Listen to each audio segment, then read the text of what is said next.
¿Sabías que los colutorios, los enjuagues bucales de toda la vida más antiguos, podrían ser gallegos, más concretamente de Ourense, y que su historia documentada supera los 2000 años con un hilo que va desde Roma hasta hoy?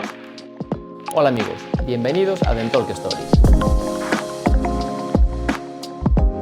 Imagina una mañana fría en el casco viejo de Ourense. Te acercas a las burgas y el vapor empaña los cristales. La piedra está húmeda y tibia. Mucho antes de los anuncios de los frascos de colores con colutorios, aquí venían a calmar la garganta y la boca con agua que brota del suelo. Los romanos llamaron a este lugar Aquis Auriensis y alrededor del manantial construyeron estancias de baño y una piscina con carácter ritual. En las excavaciones aparecieron aras, pequeños altares de granito con molduras sobrias e inscripciones ya gastadas. No eran decoración, eran votos de agradecimiento de quienes decían haber mejorado. Con este uso continuado, el entorno se consolidó y la ciudad creció en torno al agua caliente. Saltemos al siglo XIX. Ourense vive su auge balneario. Entras en consulta con la garganta áspera y la boca sensible. El médico no te ofrece una botella de color con enjuague. Te prescribe gárgaras y baños de boca con agua del manantial, tibios o calientes, 2 o 3 veces al día, durante 30 o 60 segundos por tanda y durante 2 o 3 semanas, y después una revisión. Esto figura en manuales de hidrología médica y en artículos clínicos de la época. Por eso, aquí ya podemos hablar de colutorios naturalmente prescritos.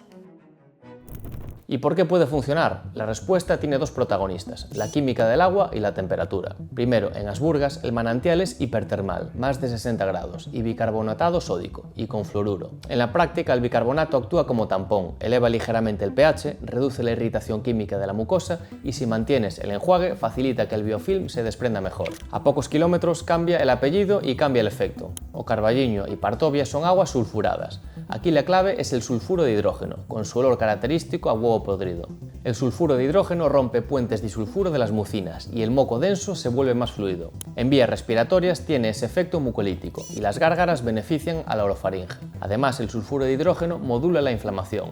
En modelos celulares sube la interleuquina 10, se activan defensas antioxidantes y en tejidos orales se frenan citoquinas, un regulador central de la respuesta inflamatoria. Los médicos de balneario no hablaban de citoquinas, escribían algo sencillo, mejoría. Con esta base se entiende. La temperatura suma. Enjuagues tibios o calientes producen vasodilatación, aumentan el flujo sanguíneo y modulan receptores implicados en el dolor. El resultado es alivio y un mejor entorno para la reparación de los tejidos.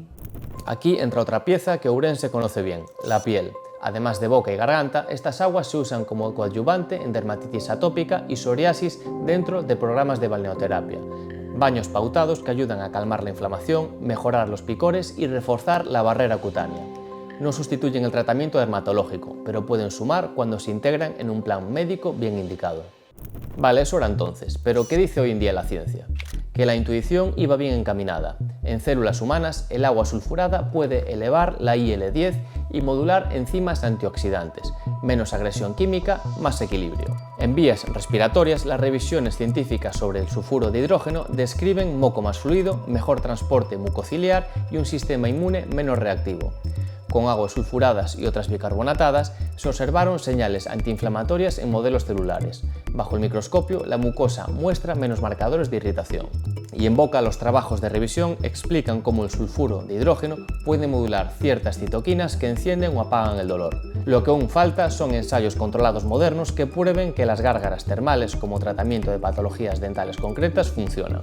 Historia sólida y mecanismos plausibles sí, receta de 2025 no, para eso está tu odontólogo. El agua que sale hoy empezó como lluvia hace miles de años, se infiltró por fracturas del granito, descendió a gran profundidad, se calentó con el gradiente geotérmico, disolvió minerales y regresó a la superficie muy caliente. Ese circuito profundo explica que las termas de Ourense superen los 60 grados y la abundancia de manantiales en la zona. Pero ¿cuánta antigüedad tiene cada gota? La hidrogeología lo estudia con tritio y carbono 14 y se han medido miles de años de antigüedad del agua, en torno a 8000 en algunos casos. Manantiales activos en uso desde época romana, agua antigua que llega nueva cada día y que en Ourense se ha usado terapéuticamente desde la época romana. Lo que aquí comenzó hace miles de años como gárgaras de manantial acabó con la industrialización en una botella.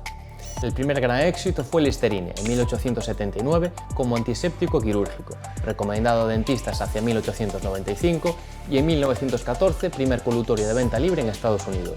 Su sello era en eucaliptol, mentol, metilsalicilato y timol en base alcohólica. Poco después, en Europa, Odol, en 1892, se convirtió en pionero de consumo. En los años 20, Listerine popularizó el término halitosis y convirtió el aliento en un problema social que su producto resolvía y las ventas se dispararon. ¿Pero funcionan los enjuagues actuales? Como complemento, sí, los de aceites esenciales y el aceite de coco reducen la placa y gingivitis de forma modesta pero consistente si se acompañan al cepillado y al hilo.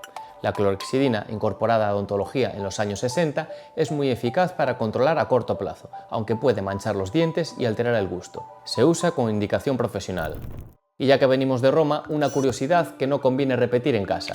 El poeta Catulo se burlaba de un tal Ignacio para lucir dientes blanquísimos, insinuando que se los enjuagaba con orina. De hecho, en aquella época se pensaba que debido al contenido en amoníaco que tiene la orina, blanqueaba los dientes al igual que se quitan las manchas de una camisa, y que parecía ser una costumbre arraigada en Hispania. Pero en realidad en los dientes no blanquea, sino que solamente podría ayudar a eliminar manchas superficiales. Este es el poema donde ya se habla de gingivitis y de la costumbre celtíbera de enjuagues con orina. Ignacio, porque tiene los dientes blancos, sonríe por todas partes, pero eres celtíbero y en tierra celtíbera, cada cual acostumbra por la mañana a frotarse el diente y encía enrojecida con aquello mismo que ha orinado. De modo que cuanto más pulcro es tu diente, tanto más pregona que has bebido orina.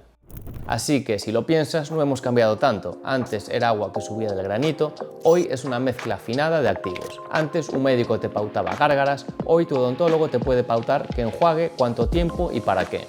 Cambió el frasco, cambió el lenguaje, pero el gesto es el mismo: mover el líquido, dejar que química y temperatura hagan su trabajo y devolverle a la boca un poco de calma.